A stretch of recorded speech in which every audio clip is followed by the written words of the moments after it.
Ну, по зоонтропонозам у нас, ну, как бы, целый букет зоонтропонозов существует на территории всего Кыргызстана. Зоонтропонозы – это природно-очаговые заболевания, значит, которые распространяются благодаря, положим, диким животным. Но я скажу только о городе. Вот в нашем городе, я просто для начала скажу, с некоторого времени живет белка. И вот эти все бабушки там, которые там по Дзержинке, по Молодой гвардии водят своих внучиков, ах, белочка, ах, красавица, и вот они ее кормят, прикармливают, умиляются и все прочее. Ну, во-первых, белка – это чуждый вид для Кыргызстана в целом, для Тяньшаня вообще. Они заведены из казахстанских сосновых боров, это белка-телеутка, и завезены как охотничий вид, и они в город были завезены в 80-м году, в 80-х годах, и именно представителями наших властей, потому что они где-то там в России увидели таких белочек в каком-то городе, и очень умилились и затащили сюда. Хотя вот я ужасно с ними ругался, но бесполезно. Вот, значит, вы знаете или нет, но на территории Кыргызстана относительно, так сказать, недавно, то есть в начале 60-х годов, были обнаружены очаги клещевого энцефалита. Вот. От чего надо защищать, понимаете? Кто и с клещами обходиться? Каким-то случайным образом, в кавычках, эти очаги появились после того, как сюда была завезена вот эта белка-телеутка. Именно вот выпустили в Чонки-Мине. В 60-х годах я был в первой экспедиции, я был зоологом, экспедиции, которая специально поехала изучать этот очаг клещевого энцефалита. Собственно говоря, было неизвестно, очаг там, не очаг и так далее. Поехали изучать. Вот. И один из первых штаммов вот этого вируса клещевого энцефалита был получен из клеща, который присосался за моим ухом. Хотя для того, чтобы посеять в питательную среду, требуется 10 клещей, как минимум, из них делают суспензию и потом, значит, выращивают этот штамм. Вот как раз эти врачи, которые у меня этого клеща вытащили из-за уха, они специально только одного этого клеща туда поместили, вот питательный раствор, вот это, суспензию его. А потом в городе позвали меня к себе в лабораторию и говорят, вот теперь смотрите, что с вами было бы. И показали мне мышку белую, которая там наполовину была парализована. Вот у нее задняя часть вся была парализована. Вот. То есть он не успел просто впрыснуть мне вот этот вирус.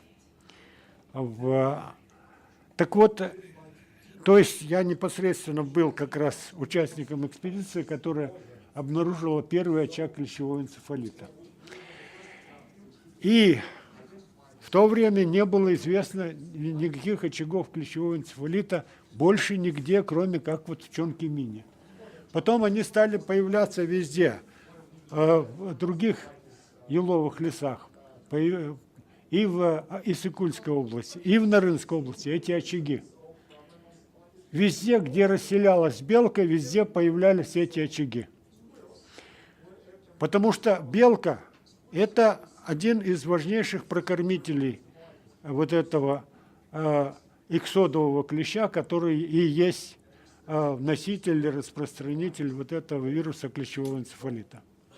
теперь вот эти бабушки, мамочки, которые кормят этих чудесных белочек, они своих внучиков и детишек ставят перед страшной угрозой. Даже если их вылечат после заражения, они инвалидами останутся на всю жизнь, потому что клещевой энцефалит поражает центральную нервную систему. Вот у них задняя часть не будет, нижние ножки никогда ходить. Что в этом хорошего? И так далее. То есть, вот у нас существует превратное представление о том, что нужно и как нужно, как учить. Вот. И очень многие имеют обыкновение прикармливать белочек у себя на балконах и все прочее. То есть самые разные способы, потому что красавица. Я не спорю, что она красавица. Но это, вообще-то говоря, с точки зрения биологии, это лазающая по деревьям крыса. И вот в городе исчезли птицы, певчие птицы, нет их почти. Их сожрала белка.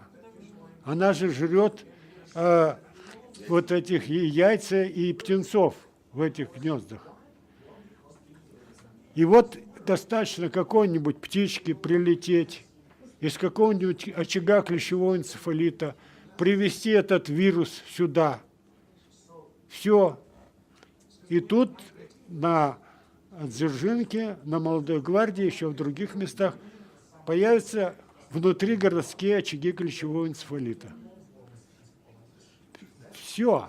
Это потом будет обнаружено, пока обнаружено, там десятки людей и детей, и взрослых будут поражены этим клещевым энцефалитом. Так что это очень серьезная проблема. Теперь еще. У нас, значит, в черте города есть очаг лептоспироза. Это тоже очаг лептоспироза распространяется различного рода грызунами. Сейчас в городе появилось 2 вида крыс. Это тоже, так сказать, прокормители и поддержатели этих очагов. Вот в селе Маевка один из очагов клещевого энцефалита. Кстати, в открытии этого очага я тоже участвовал как зоолог. Вот. А когда было открыто? А? В Маевке, когда было? В Маевке, опять же, в тех же 60-х годах. И в окрестностях города, вплоть до Панфиловки на границе с Казахстаном, по Чуйской долине несколько очагов клещевого энцефалита.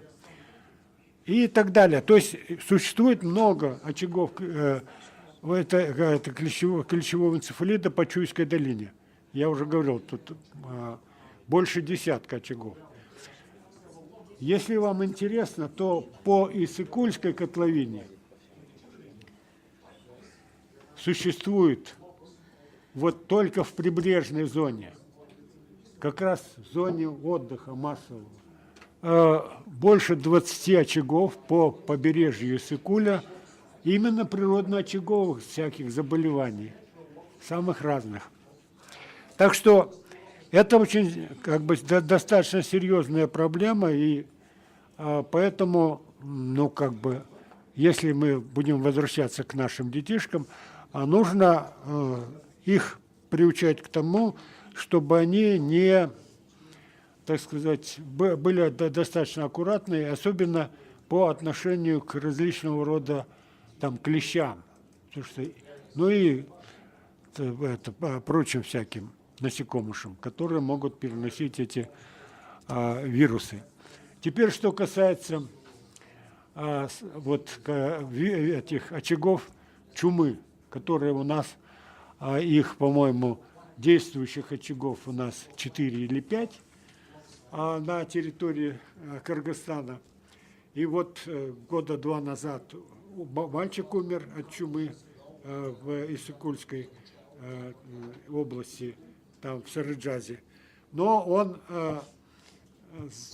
говорили, что вот он там сурчатину поел и так далее. Он мог есть хоть целый колонию сурков, ничего бы с ним не случилось. Он играл с собакой, а на собаке были как раз клещи с этих сурков. И вот именно с этих, то есть блохи.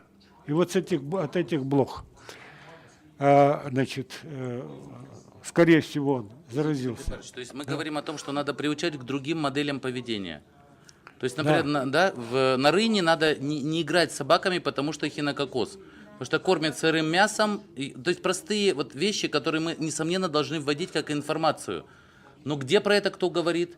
Как оно, все какие-то мифы, домыслы. То, как ее зовут, Цурикапа какая-нибудь живет, то еще чего-нибудь ребенка съела. А на самом деле очень понятно, что действительно там... Ты не очень точно говоришь.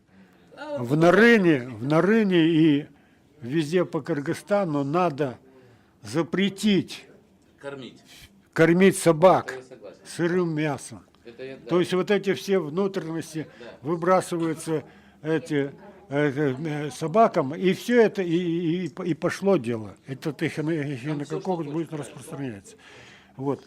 Потом, вот у меня в Нарыне были родственники, и там целая семья вымерла. Вот от этого. Вот они какой-то той сделали, и все. После той они все вымерли от этого эхинококоза.